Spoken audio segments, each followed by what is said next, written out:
दोस्तों जय श्री राम। सभी को प्यार भरा नमस्कार। सभी सुखी रहें और सभी धनवान बने रहें। भगवान श्री राम से हमेशा आपके लिए यही प्रार्थना करते हैं। आज की हस्तरेखा ज्ञान विज्ञान में आपका स्वागत है। दोस्तों बड़ी ही महत्वपूर्ण जानकारियाँ लेकर आता हूँ, वीडियो देख लिया करो। आज कई दिन बाद वीडियो बनाने का मन करा और कोई ना कोई ख़ास बात मैं आपके लिए लेकर आता हूँ, आपको वीडियो के माध्यम से शेयर करता हूँ। दोस्तों हमारे सनातन धर्म में तुलसी कृत रामायण एक बहुत ही बड़ा ग्रंथ है और बहुत ही धार्मिक और ज्ञान देने वाला ग्रंथ है। बाबा तुलसीदास जी ने ऐसी सुंदर सुंदर चौपाइयाँ सजाई हुई हैं, क्या क्या कैसे कैसे उनके अर्थ हैं, जीवन में क्या क्या गुण लेकर आती हैं, क्या क्या गुण देती हैं। मैंने कई बार पेटेंट किए और अपनी चौपाई के माध्यम से हमारा भूत भविष्य वर्तमान भी बताया है। रामायण में रामसलिका है, रामसलाखा, उसके अंदर आप अपना भविष्य, अपना समय अपने ही आप देख सकते हो। तो ऐसे ही कई ऐसी मुख्य चौपाइयाँ हैं जिनका हमारा सीधे हमारे जीवन से संबंध है और हमारे लिए बहुत उपयोगी है। देखो वैसे तो सभी चौपाई कुछ ना कुछ रहस्य, कुछ ना कुछ लॉजिक लिए हुए हैं, परंतु कुछ खास है, बहुत खास है।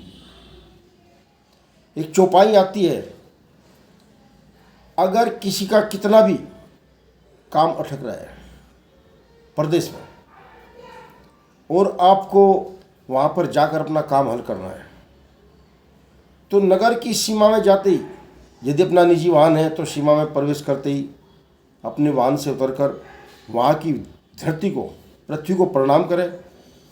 और यदि आप किसी वैसे वाहन से जा रहे, रेलगाड़ी से जा रहे या बस से जा रहे, तो वहाँ पर उतरते सार वहाँ की पृथ्वी को नमस्कार करके, भगवान श्री राम को याद करके यह चौपाई मन में चिंतन कर लेना चाहिए। परबेशु नगर कीजिए सब काजा, हृदय राख कौशलपुर राजा। यदि सच्चे हृदय से आपने चौपाई मन में उच्चारण कर लिया तो आपको सफलता अवश्य मिलेगी। जय श्री राम। अब आइए आज के मुख्य हम आधार पर आते हैं। हमारा वशिष्ठ जी तो थे, वो त्रिकालदर्शी थे। उन्होंने भरतलाल जी को एक चौपाई द्वारा एक ज्ञान दिया था। सुनऊ भरत भावी प्रबल, बिलख कहूँ मुनिनाथ, हानि लाभ जीवन मरण, यश अपयश विधिहात। हे भरतलाल जी को समझा रहे हैं। जब भरतलाल जी ननिहाल से आए अयोध्या और वहाँ सब कुछ उल्टा देखा, परेशान होकर भरतलाल जी ने पूछा वशिष्ठ को, तब उन्होंने चौपाई दोहा है। तो इसका हमारा ज्योतिष से, हमारी हस्तरेखाओं से इसका क्या गहरा संबंध है इस दोहे का, मैं आज इसका आपको विस्तार से समझाता हूँ कि हमारे हाथ में वो कैसे काम करता है, कैसे सिद्ध होता है। ये किसी भी आज तक हमारे हस्तरेखा शास्त्री ने इन शब्दों पर ध्यान नहीं दिया। मैं अनेक ऐसे शब्द खोज कर लाता हूँ, उन पर ध्यान देता हूँ। चौपाइयाँ पढ़ता हूँ तो उन पर भी यही ध्यान देता हूँ। कोई गाना लिखता हूँ तो उस पर भी ये ध्यान देता हूँ, मैं गाना लिख देता हूँ। और क्योंकि कवि है, कविता है, कोई बुरी बात नहीं। आजकल तो वैसे ही गाने बजाने का समय आ रहा, हमें क्या भी मिलते हैं। अगर कोई महिला बढ़िया कपड़े पहनकर एक डांस कर दे तो उसको दुनिया भर के लाइक मिलते हैं, हमें क्या लाइक मिलेंगे। तो चौपाई का सारांश, चौपाई का मतलब ये है कि 6 अंग हैं, 6 बातें हैं और 6 की 6 कैसे किस प्रकार से अपना काम करती हैं। बड़ी खास बात है दोस्तों। सबने चौपाइयाँ पढ़ी पर इधर किसी का ध्यान नहीं गा, वो अलग बात है। देखिए सबसे पहला आता है कि हानि लाभ। जीवन मरण, यश और अपयश, ये 6 के 6 ऐसे रहस्य हैं जो सब की जिंदगी में किसी न किसी बहाने से यहाँ से वास्तव पड़ता ही है। हानि क्यों बढ़ती है? हानि हमारी जो हस्तरेखाएं हैं, बड़ा ही छोटे शब्दों में बताऊंगा मैं आज। यदि हमारे हाथ में, हमारे करतल पर ये भाग्य रेखा मस्तिष्क रेखा पर आकर रुक गई, आगे नहीं चल रही, और अपने उद्गम स्थान पर भी जब चली है तो ये थोड़ी खंड खंड होती हुई चली है, और हमारी ये बुध पर्वत है, यहाँ से कोई बिजनेस रेखा रही, ये भी कटपिटी है, तो हमें अपने कारोबार में, हमें अपनी नौकरी में कुछ न कुछ हानि जरूर पहुंचेगी। अब आइए आते हैं लाभ पे। यदि हमारे ग्रह उत्तम है, विशेष गुरु और बुध, और हमारी जो भाग्य रेखा है वो सीधी आकर जो है शनि पर्वत पर बाहर निकल गई,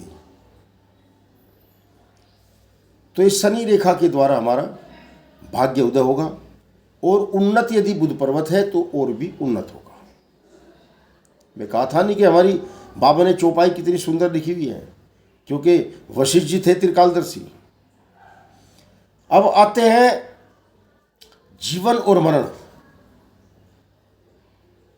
जीवन, यदि हमारी जीवन रेखा निर्विघ्न अपने उद्गम स्थान से चलकर और सीधी मणिबंध पर आ जाए, हमारा शुक्र का फैलाव करती हुई, और हमारे हाथों की रंगत अच्छी है, मस्तिष्क रेखा ठीक है, हृदय रेखा ठीक है, तो कोई सूरत ही नहीं कि हमारे जीवन पर कोई भी अनहोनी घटना हो। यश और अपयश, यश का कारक हमारा सूर्य, हमारा जो है सूर्य का क्षेत्र है।